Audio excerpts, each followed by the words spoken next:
ఇప్పుడే జీ5 app download చేయండి. చూడండి మీ ఫేవరెట్ టీవీ షోస్ ఎప్పుడైనా ఎక్కడైనా. ఏం జరిగిందని ఎంతలా ఫీల్ అయిపోతున్నావు? సంక్రాంతిలో స్వామీజీ గారు పేల్చిన బాంబ్ ఎఫెక్ట్ ఇంట్లో ఎలా ఉందో చూస్తున్నావు కదా. ఇంకా అవని ఊరుకుంటుందా? క్రైమ్ డిపార్ట్మెంట్ వాళ్ళు ఎంక్వైరీ మొదలు పెట్టినట్టు మొదలు పెడుతుంది. ఒక దగ్గర స్విచ్ చేస్తే మరో దగ్గర బల్బు వెలిగినట్టు ఫైనల్ గా హాస్పిటల్ దగ్గరికి చేరుకుంటుంది. అప్పుడు మన పరిస్థితి ఏంటి? మన బ్రతికేంటి? సక్సెస్ఫుల్ గా 100 తప్పులు పూర్తి చేసి కృష్ణుడి చేతిలో అంతమైన శిశుపాలుడికి పట్టిన గతే మనకి పడుతుంది. అబ్బా, చాలా దూరం ఆలోచిస్తున్నావు కృష్ణ. ఆలోచించకపోతే ఎలా బంగారం? ఆ రోజు హాస్పిటల్లో మాస్టర్ ప్లాన్ ఎవరిది? నర్సు మోహన డబ్బులు కొట్టి అవని కూతుర్ని దూరం చేసింది ఎవరు? హాస్పిటల్లో జరిగిన ఎపిసోడ్ అంతా నర్సు ద్వారా అవనికి తెలిసిందంటే మన లైఫ్లకి ఎండుకాటు పన్నట్టే.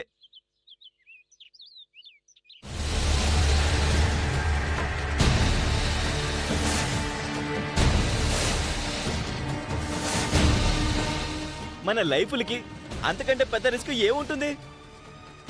ఇవన్నీ ఆలోచించుకుంటుంటే నాకు టెన్షన్ పెరగదా? నాకు బీపీ రాదా? 5 సంవత్సరాల క్రితం జరిగిన విషయం ఇప్పుడు బయటపడుతుందని నాకు అస్సలు కంగారు లేదు. మరో విషయం నువ్వు బాగా గుర్తుపెట్టుకో. ఆ నర్స్కి నేనంటే నిద్రలో కూడా భయం. అది నాకెదురు పడినా, నా గురించి తలుచుకున్నా దానికి దాని మృత్యువు గుర్తుకొస్తుంది. ఆ రేంజ్లో భయపెట్టి వదిలాను. అయినా అది కోమాలోకి వెళ్ళి చాలా కాలం అయింది. ఇప్పుడు అది ఎక్కడుంటుందో హాస్పిటల్ వాళ్ళకు కూడా తెలీదు. సో యూ డోంట్ వరీ బాబు. నువ్వు భయపడుతున్నట్టు అవని మన గురించి తెలుసుకునే ప్రయత్నం చేస్తే ఏం చేయాలో అప్పుడు ఆలోచిద్దాం. అవనికి ఎప్పటికీ తన కూతురు గురించి తెలియదు.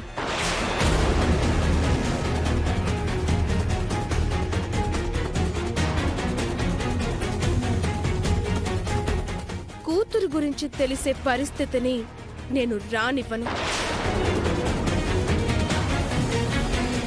స్వామీజీ చెప్పిన న్యూస్ దగ్గరే ఆపేస్తాను.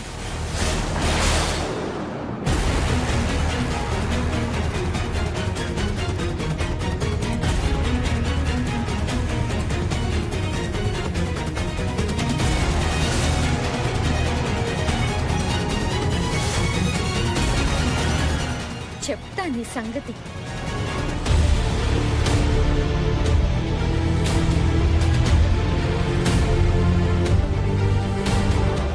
ఒకప్పుడు స్కూల్లో రన్నింగ్ పోటీలో నాకు గిఫ్ట్ రాకుండా చేశావు. ఇప్పుడు సంక్రాంతి ముగ్గుల పోటీలో గిఫ్ట్ రాకుండా చేశావు. ఓడిపోవడం నేను సహించలేను. గెలుపు ఓటములు సహజం శౌర్య. చెప్పండి మేడం. ఓ పని మీద వచ్చామండి. ఆశ్రమ నిర్వాహకురాలతో మాట్లాడాలి. పిల్లలకి ఇవి పంచిపెట్టండి. మీ చేతులతో మీరే ఇవ్వండి. పిల్లలు అందరూ ఒకసారి దగ్గరికి రండి. రండి. సార్ వాళ్ళకి నమస్తే చెప్పండి. నమస్తే మేడం. నమస్తే సార్. అవని, నువ్వు కూడా పంచు. తీసుకోమ్మా. తీసుకో.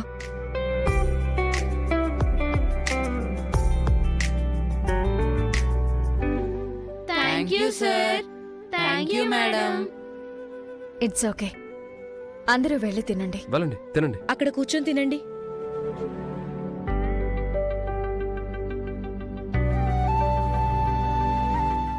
ఇందాక వచ్చేటప్పుడు చూసామండి.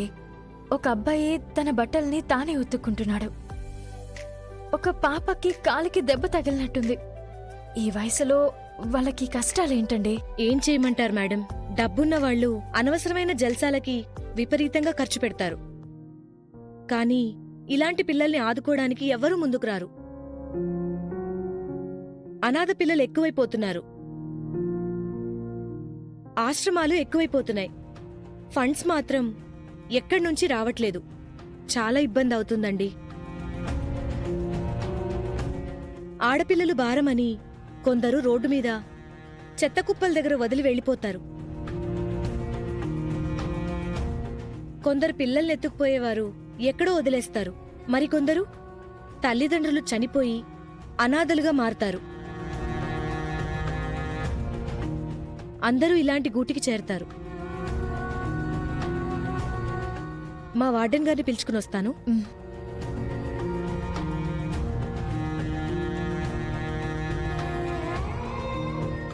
అవని, ఎందుకీ కన్నీరు? బావా, అనాథ పిల్లల జీవనం ఇలా ఉంటుందా? మన బిడ్డ ఏ అనాథాశ్రమంలోనో ఉండుంటే ఇలాగే బ్రతుకుంటుందా?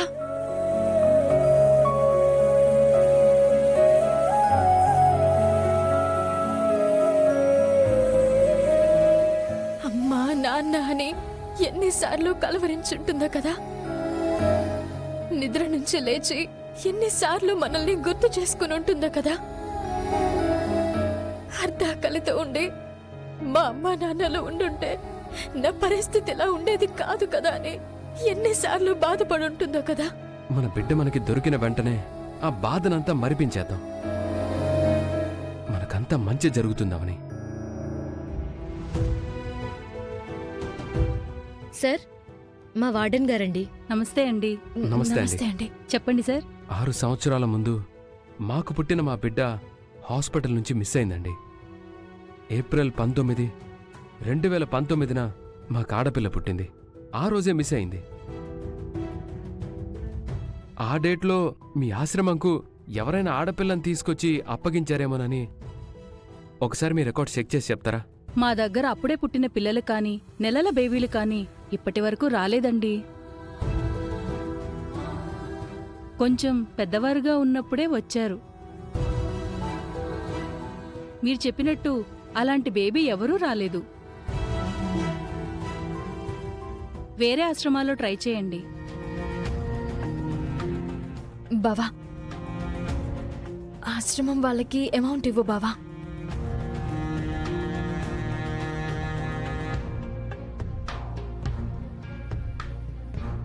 పట్టుకో.